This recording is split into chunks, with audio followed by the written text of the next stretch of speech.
সেদিন থানা আমি এফআইআর করিনি, কিন্তু আজ আজ আমি করব। ইন্দু, খবরদার খবরদার, তুমি আমাকে ইন্দু বলে ডাকবে না। তোমার মতন শয়তানকে আমি ঘেন্না করি। তোমাকে আমি ফাঁসিতে ঝোলাবো, ঝোলাবই অপূর্ব।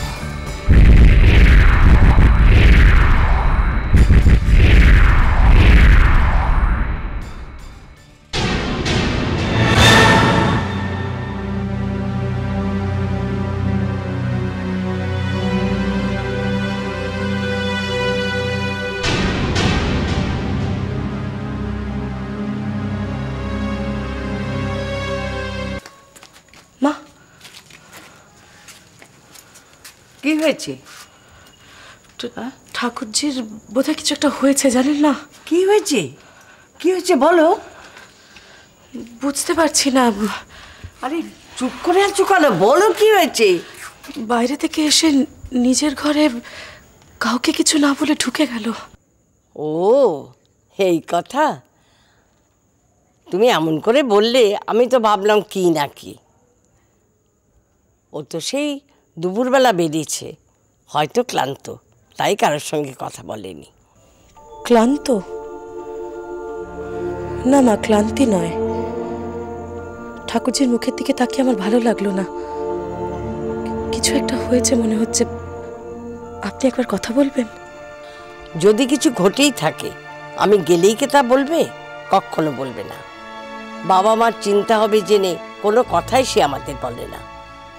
অপূর্বকে নিয়েও এতটা অশান্তিতে ভুগবে আমি কখনো ভাবতে পারিনি মা। আমি কি কখনো ভেবেছি যে অপূর্ব এমন করে বদলে যাবে? মা, অপূর্বর নামে যে যাই বলুক, অপূর্বর ভালোবাসায় কিন্তু কোনো খাত নেই মা। তাহলে কি ইন্দুর মনে খাত আছে? মা, আমি কিন্তু একথা বলতে চাইনি। বলতে আর কি বাকি রাখলে বৌমা? তবে একটা কথা শুনে রাখো, তোমার ভাই যাই হোক, আমার ইন্দু কিন্তু পেতল নয়, খাঁটি সোনা।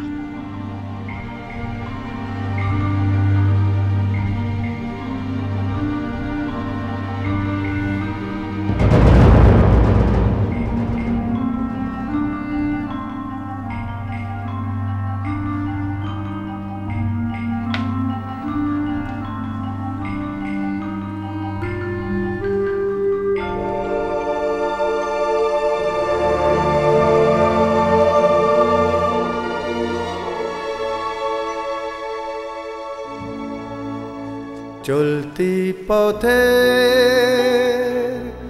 মানুষ সবাই, আমি যাবো ইন্দুর কাছে আমায় বলে শেষবারের মতো। চলতে চলতে আমরা দুজন শেষবারের মতো জীবন সাজাই।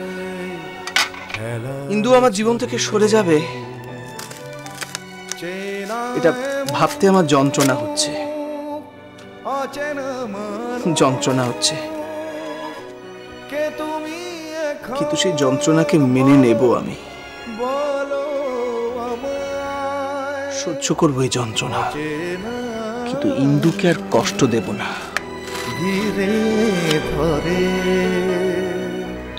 কখনো না। দেয়াল বানাই তোমার আমার জীবন জুড়ে, নানান সুরে বাজে মাম একবার ছাড় না রে, আমি একটু পিসিদের সাথে কথা বলে আছি। না, এখন পিসিদের সঙ্গে কথা বলতে হবে না। না, আমি এক্ষুনি বলবো। বান্টি জেদ করবে না একদম। করবই করবো, তুই যেতে দিচ্ছিস না কেন? আচ্ছা বিট্টু ছেলে তো, হ্যাঁ মায়ের কথা না শুনলে কি হয় জানিস? কি হয়? মা মরে যায়। আবার বাজে কথা বলছিস? যা, তোর সাথে কথাই বলবো। ওরে বাবা, রেগে তো মুখটা পুরো গোল হয়ে গেছে, পুরো গাল ফুলে অবিন্দর মা মনে হচ্ছে। আচ্ছা ঠিক আছে, আমি আর কোনোদিন আজে বাজে কথা বলবো না। তোরা কেউ কথা লাগিস না। পিসিরা বলেছিল এই চিড়িয়াখানা নিয়ে যাবে, ওই নিয়ে গেল কই? নিয়ে যায়নি, তাই আমি ঝগড়া করতে যাচ্ছিলাম। ওই তেরি সাহস তো কম না, তুই আমার পিসির সঙ্গে ঝগড়া করবি? করবই করব। না, একদম ঝগড়া করবি না। দেখ, পিসিদার মন একদম ভালো নেই। আমি বরঞ্চ তোকে চিড়িয়াখানা নিয়ে যাবো। তোর সময় কোথায়? পুলিশে তো খালি চক্করি মারিস। আচ্ছা আচ্ছা, আমি কালই তোকে চিড়িয়াখানা নিয়ে যাবো। প্রমিস? প্রমিস।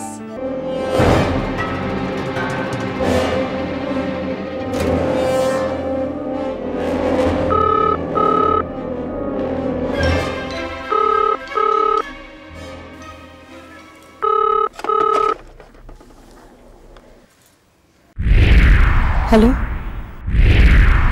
অপূর্বর সঙ্গে তুমি একটার পর একটা অন্যায় করে চলেছো ইন্দুদি। বিশাখা, অপূর্বকে তুমি চড় মেরেছো, ওর বিরুদ্ধে তুমি থানায় ডায়েরি করবে, ওকে ফাঁসি কাটে ঝোলাবে। তোমার এই অন্যায় আমি মেনে নেব না। তোমার সাহস তো কম নয়। এসব মানা না মানার তুমি কে বলো তো বিশাখা? অপূর্ব তো এখন আমার, তুমি তোকে ছেড়ে দিয়েছো। অপূর্বকে অপমান করার শাস্তি তোমাকে পেতেই হবে। আমাকে ভয় দেখিও না বিশাখা, এখন আমি পরিষ্কার বুঝতে পারছি তোমার ইন্ধনে অপূর্ব এত নিচে নেমেছিল, এই সমস্ত নোংরা কাজ করেছিল। আমি এবার তোমার এগেইনস্টে স্টেপ নেব। সে সময় তুমি পাবে না, ঘড়ির কাঁটা চলছে, তোমার সময় শেষ হয়ে এসছে। Good bye.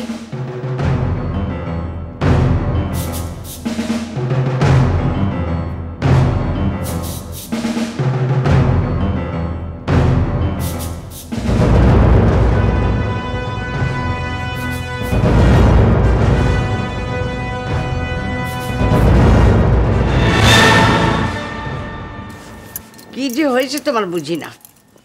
সংসারে কোথায় কি হচ্ছে কোনো খবরই তুমি রাখো না। সারাদিন তো বাড়ির বাইরেই থাকো, আর যতটুকু ঘরে আসো একটা বই মুখে গুজে বসে থাকো। এমন মানুষদের ঘর করতে পারে কেউ? তুমি হাসছো? সংসারের সমস্ত দায় দায়িত্ব আমার কাঁধে চাপিয়ে দিয়ে এখন হাসছো? শোনো, কালকে ইন্দু বোলপুর চলে যাচ্ছে, মেয়ের সঙ্গে কোনো কথা হয়েছে? হ্যাঁ, কথা হয়েছে। অপূর্বর সঙ্গে যে ইন্দুর ঝগড়া চলছে তার একটা বিহিত করবে না? বাবা হিসেবে তোমার কোনো দায়িত্ব নেই? সাবিত্রী, দেখো, আমাকে থামাতে চেষ্টা করো না। বড় বৌমা তো তার ভাইয়ের কোনো দোষই দেখতে পাচ্ছে না, বলছে সব দোষ ইন্দুর। আমিও দু চার কথা শুনিয়ে দিচ্ছি। হ্যাঁ, কেন তর্ক করো? বড় বৌমার শরীর ভালো নেই। সেই আমারই দোষ ধরলে? বড় বৌমা, যাকে তোমাকে বলে কোনো লাভ নেই। সারা জীবন ধরে দেখছি আমি ছাড়া সবাই তোমার কাছে ভালো। রাত হয়ে যে শুয়ে পড়ো। আমি একেবারে শুয়ে পড়লেই তো তুমি বাঁচো। আহ সাবিত্রী, কাল সকালে উঠে ইন্দুকে যেতে দেবে না। অপূর্ব জন্য সে কেন বাইরে থাকবে? দরকার হলে তুমি তাকে ডেকে বলে দাও সেখান থেকে চলে যান। একটা ছেলের জন্য আমার মেয়েকে আমি কষ্ট পেতে দেব না।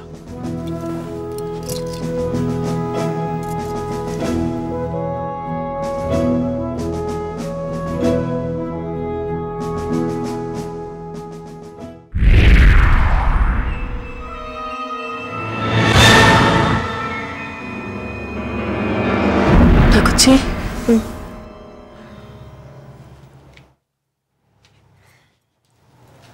বোলপুর গেলে না? না, ইচ্ছে করলো না।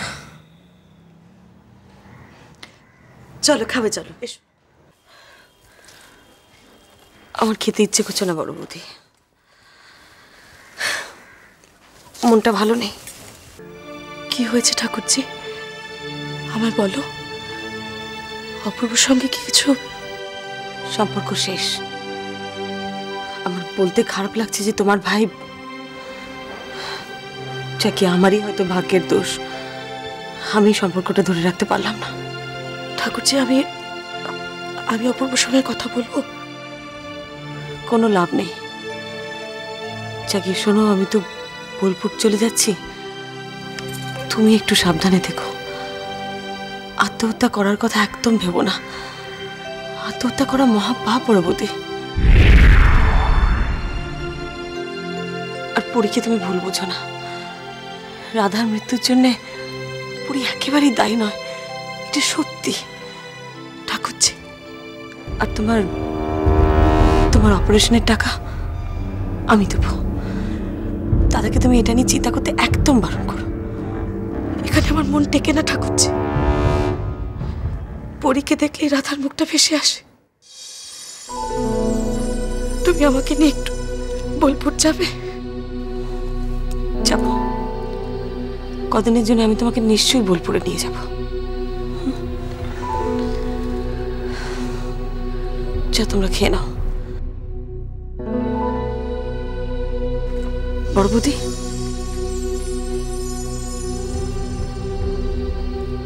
তুমি কোনো চিন্তা করো না, তুমি একদম ঠিক হয়ে যাবে, আমি বলছি। দেখো,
ইন্দুর জন্য যখন তোমার এতই চিন্তা, তাহলে একটা ব্যবস্থা করো। কি ব্যবস্থা করব? অপূর্বকে ডেকে বোঝাও। ও মুখে বলছে কিছু করেনি, কিন্তু কিন্তু কি? হ্যাঁ, তুমি আমার ভাইকে সন্দেহ করছো বাকি সবার মতো? সন্দেহ করার যথেষ্ট কারণ আছে নীরু। ইন্দু নিজে ওকে দায়ী করছে। ঠাকুরজি ভুল করছে। দেখো, ইন্দু অত অবুঝ নয় যে বারবার ভুল করবে। হ্যাঁ, ওদের মধ্যে একটা স্বামী স্ত্রীর সম্পর্ক ছিল। সম্পর্ক তো এখনো রয়েছে ওদের মধ্যে। বাকি কি আছে? আইনের খাতা কলমে শেষ হলে কবেই শেষ হয়ে যেত। স্বামী স্ত্রীর সম্পর্ক শেষ করার জন্য তোমরা উঠে পড়ে লেগেছো কেন? আমার ভাই তো সেটা চাইছে না। সেই জন্যই তো অপূর্ব এখনো ইন্দুকে বিরক্ত করে চলেছে। সেটা বুঝছো না কেন? তোমরা যাই বলো, আমি বিশ্বাস করি না আমার ভাই দোষী। তুমি তোমার ভাইয়ের দোষ খুঁজে পাচ্ছ না, তাহলে আমিই বা শুধু আমার বোনকে দায়ী করবো কেন? যাকে তর্ক করে কোনো লাভ নেই। আমার মনে হয় তুমি অপূর্বর সঙ্গে কথা বলে এই ব্যাপারে একটা ইতি টানতে পারবে। আমি ওদের সম্পর্কে ইতি টানতে চাই না। আমি চাই অপূর্ব আর ঠাকুরজি আগের মতো সুন্দরভাবে সংসার করুক। তাহলে তাই যদি চাও তাহলে দুজনকে একসঙ্গে বসে কথা বলো, আমিও থাকবো, দরকার হলে বাবাকেও ডেকে নেবো, সবাই মিলে একটা শেষ চেষ্টা করে দেখবো। কাল সকালে ঠাকুরজি বোলপুর চলে যাচ্ছে, তার আগে তুমি ঠাকুরজিকে দেখে কথা বলে একটু সময় করে নাও, আমি অপূর্বকে ডেকে পাঠাবো। ঠিক আছে, আমি ইন্দুর সঙ্গে কথা বলবো।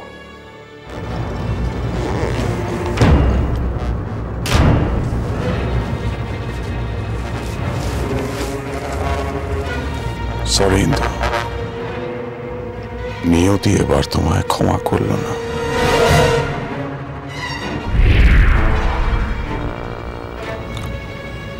উপায় নেই ইন্দু,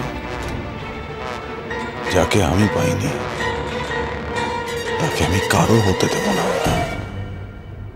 সরি ইন্দু, ভেরি সরি।